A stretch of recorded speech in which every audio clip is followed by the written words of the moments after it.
आपल्या सर्वांचे नेते माजी आमदार अशोकदादा काळे, विद्यमान आमदार आणि महाराष्ट्रातील एक कार्यक्षम आमदार सन्मान्य आशुतोषदादा काळे, कार्यक्रमासाठी उपस्थित राहिलेले राष्ट्रवादी काँग्रेसचे अध्यक्ष सुनीलजी तटकरे, महिला आयोगाच्या अध्यक्षा रुपालीताई चाकणकर, व्यासपीठावर उपस्थित संभाजीराव काळे, पद्मकांत भाऊ कुदळे, राजेंद्र बापू जाधव आणि राष्ट्रवादी काँग्रेस पक्षाचे सगळे मान्यवर पदाधिकारी आणि उमेदवार, कोपरावच्या बंधू भगिनींनो, या कोपराव शहरामध्ये गेली 50 वर्ष मी राजकारणामध्ये होतो, परंतु एवढी मोठी विराट सभा मी पाहिल्याचं मला तरी आठवत नाही.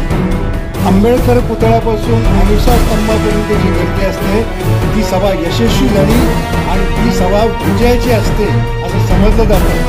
म्हणजे आजची ही सभा विजयाची आहे असं समजायला काही हरकत नाही. मला या ठिकाणी अनेक गोष्टी मांडायच्या आहेत, परंतु व्यासपीठावर प्रदेशाध्यक्ष आहेत, रुपालीताई आहेत, त्यांचे विचार आपल्याला ऐकायचे आहेत.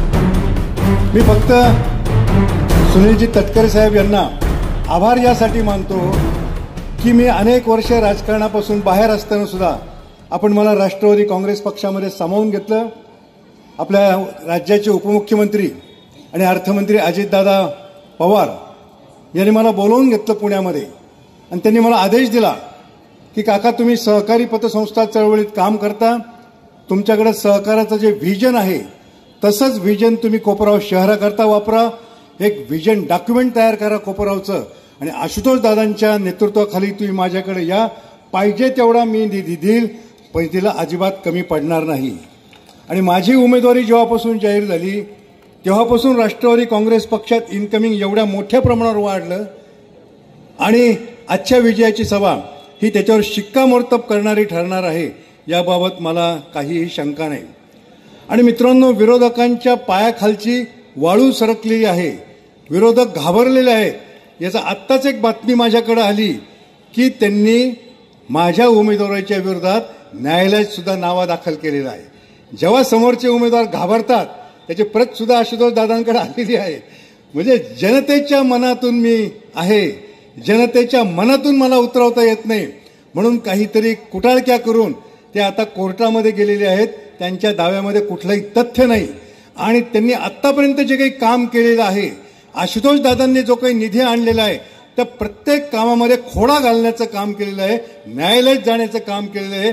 पण त्याला आमचे सगळे आशुतोष दादाची भक्कम कार्यकर्त्यांची फळी, सुनीलजी गांगुले असतील, मंदारजी पहाडे असतील, वीरेनजी बोरावके असतील, कृष्णाजी आढाव असतील, हे सगळे त्याला पुरून उरलेले आहेत आणि कोपरावमध्ये विकासाचं काम मोठ्या प्रमाणावर झालेलं आहे.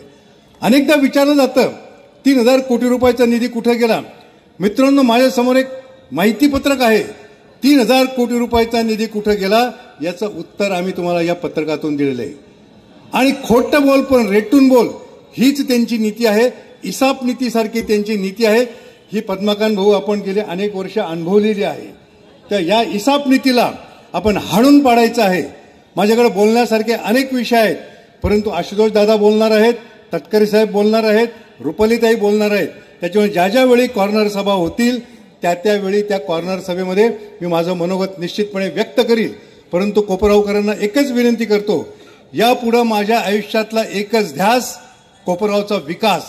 माझ्या श्वासात श्वास असेपर्यंत दिवसांचे रात्रीचे 24 तास मी कोपरावकरांसाठी उपलब्ध आहे. माझे दारं ओपन आहेत, माझा मोबाईल चालू आहे. यापुढे मी बाहेरगावचा जो काही माझा प्रवास आहे तो कमी करून माझा वेळ निश्चितपणे कोपरावसाठी देईल याची खात्री कोपरावकरांना देतो आणि थांबतो. धन्यवाद. जय हिंद, जय महाराष्ट्र आणि जय कोपराव.